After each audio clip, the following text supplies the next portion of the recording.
Virtual reality has certainly taken off in the commercial space, but most existing applications resort to simple but unrealistic locomotion methods, such as teleportation and joystick movement. More natural methods do exist, but they've struggled to become more popular for reasons such as being difficult to implement, being too niche, or simply not quite having found the right application. We are specifically interested in redirected walking, which rotates the environment around you, because we believe that it has the potential to be used in more powerful and immersive applications. However, since commercial tracking spaces are smaller than necessary for the method to work by itself, we need to use distractions to convince the user to rotate their head more often. Distractions are normally virtual objects that suddenly appear and disappear when distraction is no longer required, which can seem unnatural and impractical for serious applications. In this paper, we propose a new type of distractor, a robot distractor tethered to the user such that we produce two-way haptic feedback.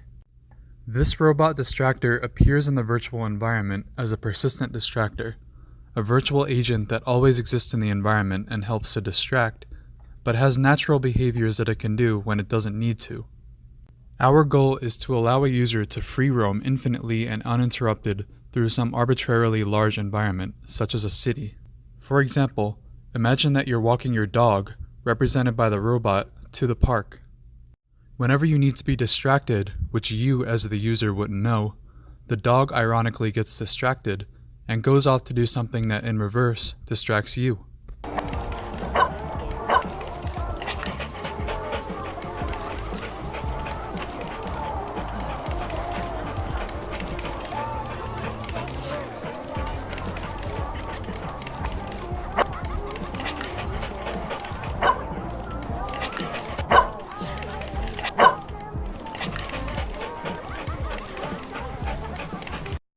However, to make such a complex interaction work, we first need to evaluate the limitations that previous distractors faced.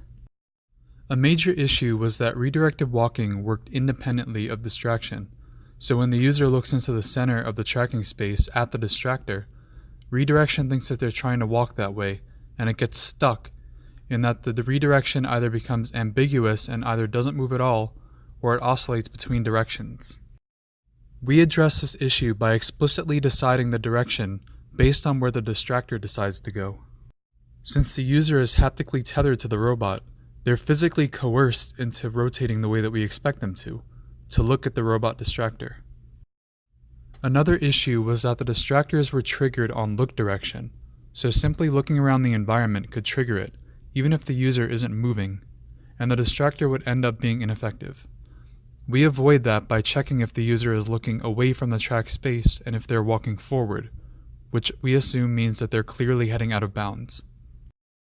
Finally, we look at some alternatives to deciding when to end the distraction, namely, when we know the user's previous walk trajectory faces a walkable stretch of the tracking space, or if the redirection rotates more than should be mathematically possible.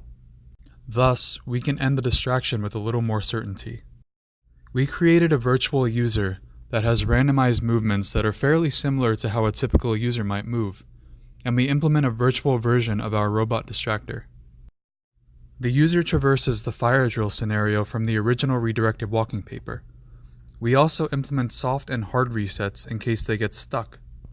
Then we ran 20 simulations of this user for each combination of methods.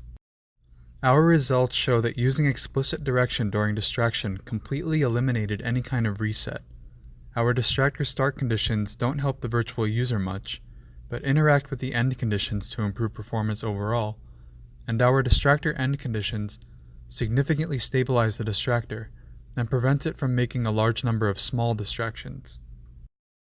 In conclusion, we believe that our new and improved persistent distractor will make the real robot distractor feasible and work well. Next, we plan on completing a user study proving that this is the case. Thank you for watching.